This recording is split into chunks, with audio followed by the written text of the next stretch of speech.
কাঁচা পেঁয়াজ ছাড়া যে গরু মাংস এতটা মজার হতে পারে যেটা বাসায় একবার ট্রাই না করলে বুঝতেই পারবেন না।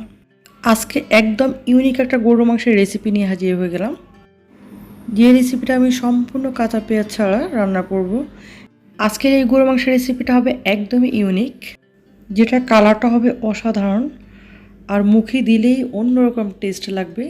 আর এই গরু মাংস থেকে খুবই সুন্দর একটা সুঘ্রাণ বের হবে। তো আমি যতগুলো গরু মাংসের রেসিপি শেয়ার করেছি, এই গরু মাংসের রেসিপিটা হচ্ছে একদম ইউনিক। আশা করছি এই রেসিপিটা আপনাদের অনেক ভালো লাগবে। আসসালামু আলাইকুম প্রিয় দর্শক, আশা করছি যে যেখান থেকে দেখছেন সবাই ভালো আছেন। তো চলে যাচ্ছি রান্নার প্রসেসিংয়ে। এখানে আমি নিয়েছি কিছু গরু মাংস, একদম ফ্রেশ তাজা গরু মাংস কেটে ভালো করে ধুয়ে নিয়েছি। আর এখানে দিয়ে দিয়েছি কাঁচামরিচ, মাঝখান থেকে কেটে দিয়েছি, আর দিয়ে দিয়েছি টমেটো। তো এখানে আমি টমেটোটা একটু বেশি পরিমাণে দিয়েছি রসুন পেস্ট, দিয়েছি আদা পেস্ট। তারপরে দিয়ে দিব 2 টেবিল স্পুন জিরা পাউডার, 1 টেবিল স্পুন ধনিয়া পাউডার, 1 টেবিল স্পুন গরম মশলা পাউডার, 7-8টা এলাচ, 15-16টা দারচিনি, 3-4টা তেজপাতা ছেড়ে দিয়েছি। তারপরে দিয়ে দিয়েছি স্বাদ মতো লবণ, 2 টেবিল স্পুন হলুদ, 1 tablespoon red chilli powder. তারপরে দিয়ে দিয়েছি পরিমাণ মতো তেল। তো আমি পরে আবার কিছুটা তেল অ্যাড করব, তাই আমি সম্পূর্ণ তেল এখন অ্যাড করিনি, যতটুকু প্রয়োজন সম্পূর্ণটাই ইউজ করিনি, তার থেকে একটু কমিয়ে দিয়েছি, কারণ আমি পরবর্তীতে তেলটা আবার দিব।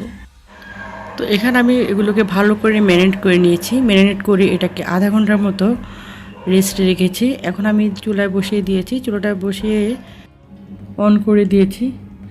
এখন আমার যে মাংস থেকে যে পানিটা বের হয়েছে, এই পানিটা দিয়ে আমি মাংসটাকে এমনভাবে সিদ্ধ করে নিব, এটা 50% এই কষানোতে হয়ে যাবে।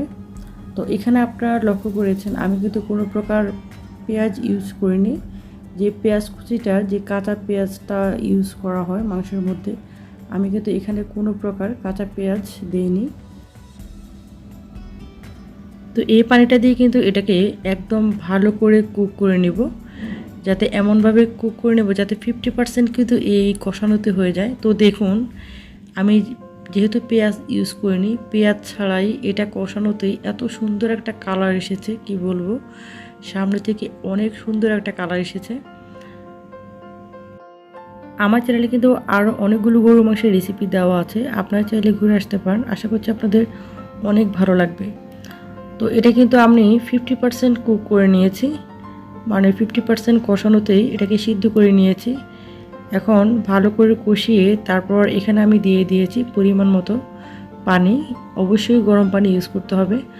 দিয়েছি গরম পানি।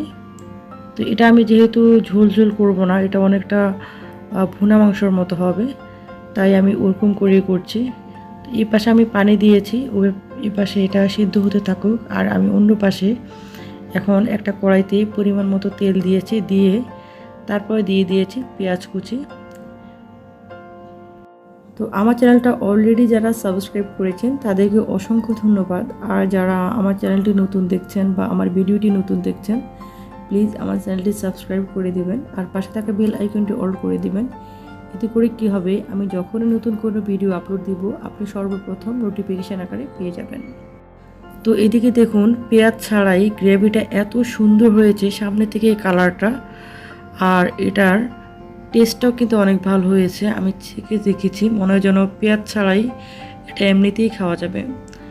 তো এটাতে কিন্তু আমি বেশি পরিমাণে পানি দেইনি, যেহেতু আমি ঝোল ঝোল করবো না। এই বেশি পরিমাণে পানি দিলে কিন্তু এটার যে টেস্টটা, ওই টেস্টটা কিন্তু থাকবে না। আর অবশ্যই গরম পানি ইউজ করতে হবে, গরম পানি ইউজ করলে এটার টেস্টটা একদম ভিন্ন আসবে, অনেক মজা হবে। তো আমি এটা কিন্তু ঝোলটা অনেকটা কমিয়ে নিয়েছি, কমিয়ে দেখুন একদম গ্রেভিটা কিন্তু অনেকটা একদম ঘন হয়ে গিয়েছে। এখন আমি যে পেঁয়াজটা দিয়েছি কড়াইতে, ওটাকে আমি একদম ব্রাউন কালার করে নিব। আমি আপনাদের সাথে যেসব রান্নাগুলো শেয়ার করি, এই রান্নাগুলোতে থাকে অনেকগুলো টিপস। এই ছোটো ছোটো টিপসগুলো অ্যাপ্লাই করলে আপনার রান্নাটি যেমন সুন্দর হবে দেখতে, খেতে হবে অসাধারণ। তো আমার এই আজকের যে গরু মাংসটা, এই গরুর মাংস ছিল একদম তাজা, তাজা কিন্তু যে মাংসগুলো হয় ওগুলো কিন্তু সিদ্ধ হতে বেশি সময় লাগে না, আর এগুলোতে পানিও কিন্তু বেশি দেওয়া লাগে না, খুব কম পানি দিলে কিন্তু হয়ে যায়। তো এটাকে এমনভাবে সিদ্ধ করবেন যাতে একদম সফট হয়ে যায়, খেতেও ভালো লাগে কিন্তু মাংস। তো এখানে আমি পেঁয়াজটাকে ব্রাউন কালার করে নিয়েছি। ব্রাউন কালার করে তারপর আমি যে গরুর মাংসটা, এই গরুর মাংসটা আমি ঝোলটা অনেকটা কমিয়ে নিয়েছি, এখন আমি দিয়ে দেব। তবে এই পেঁয়াজটাকে যখন ভাজবেন তখন অবশ্যই চুলাটাকে মিডিয়ামে রেখে আস্তে আস্তে করে ভেজে নিতে হবে, যেন কোনোভাবে এটা পোড়া না লাগে। সামান্য সামান্য আগুনে ভেজে নেবেন, যাতে এমনভাবে ব্রাউন কালার হয়, খুব সুন্দর একটা কালার আসে, যাতে পুড়ে না যায়। পুড়ে গেলে কিন্তু এটার টেস্টটা, যে মাংসের যে টেস্ট, এই টেস্টটা পাবেন না। এখন আমি পেঁয়াজটাকে দিয়ে দিয়েছি, দিয়ে এটাকে আমি বেশিক্ষণ রাখবো না, জাস্ট 7 থেকে 8 মিনিটের মতো করে এটাকে কুক করে নেব। পেঁয়াজের বাগারটা দেওয়ার কারণে এটার কালারটা কিন্তু আরও অনেক সুন্দর হয়, আর এত সুন্দর একটা ফ্লেভার ছড়ায়, যেটা বাসায় যখন ট্রাই করবেন তখনই অবশ্যই বুঝতে পারবেন। তো মাংসটা কিন্তু একদম সফট হয়ে গিয়েছে। যখন মাংসটা রান্না করবেন তখন চেষ্টা করবেন যে এটাকে একদম সফট করে রান্না করার, কারণ এভাবে যদি রান্না করেন তাহলে দেখবেন যে এটা মুখে দিলেই অন্যরকম টেস্ট লাগবে। আর এই ধরনের ভুনা মাংসগুলি কিন্তু শুধু ভাত না, এটা পোলাও বা বিরিয়ানি, রুটি, পরোটা যেটার সাথে পরিবেশন করুন না কেন খুবই মজা লাগে। আজকের রেসিপিটা যদি ভালো লাগে অবশ্যই একটা লাইক দিবেন, আর কমেন্টস করবেন, আর অবশ্যই একটা শেয়ার দিবেন।